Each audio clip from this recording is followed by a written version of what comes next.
Hey, this is Dr. Berry. Let's talk for just a few minutes about keto crotch. Okay. I wasn't not going to make a video about this, but I had so many people reach out to me on social media who had seen the news articles. You may have seen this in some of the bigger women's magazines in the world. This basically came out of nowhere. And so now all of a sudden there's articles that appear virtually simultaneously in all of these women's magazines about keto crotch and how eating the ketogenic way might lead to changes down there in odor or discharge or other things. And so I wanted to talk about this and let you know my experience with my patients at the clinic and what I think about keto crotch in general. So, for those of you who don't know me, I am a board certified family physician. I've been practicing for almost 20 years in my small clinic in Tennessee. I see men and women of all ages.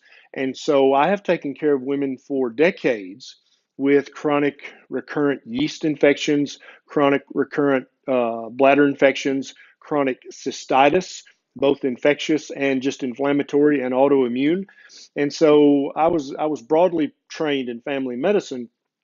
I delivered a bunch of babies during my residency training. I've done a lot of office gynecology in my decades in the clinic. And so I feel like I'm kind of, and then plus I am a keto friendly doctor. So I feel like I'm uniquely qualified to speak about this. So let's talk about this.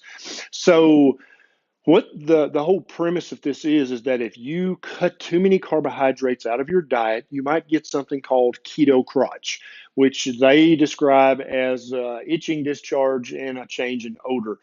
And so let's talk about that and see if this makes any sense or not.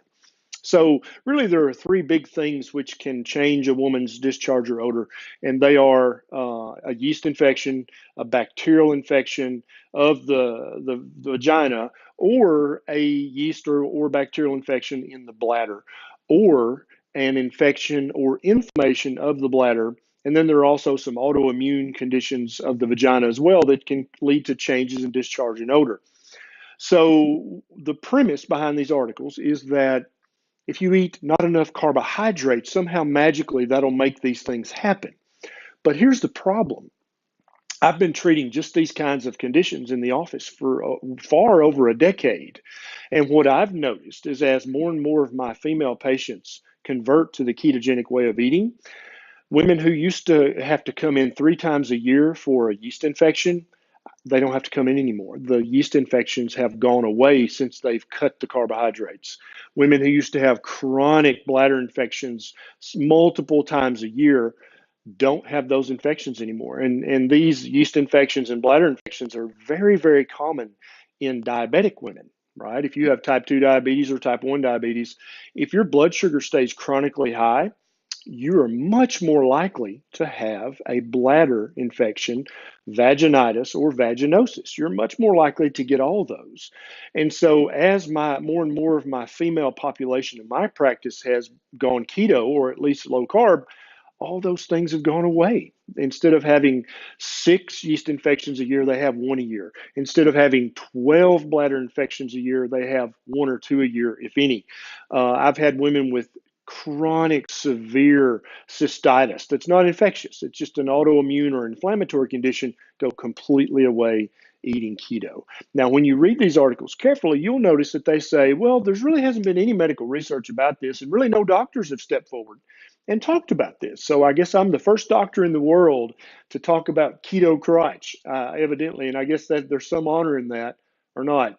But my point is that these women who are getting chronic yeast infections, vaginal infections, vaginosis, bladder infections, bladder inflammation, they all get better when you cut the carbs. There's nothing about the ketogenic way of eating that's going to make you have vaginitis or vaginosis. It just makes no sense whatsoever. And so I went and I looked at a few of these magazines in the bookstore. And the funniest thing, there was a very funny pattern. Each magazine that had a big story about keto crotch also had a full page ad for Weight Watchers. And I found that very curious as well, that this just came out of nowhere just as Weight Watchers profits are hitting the tank.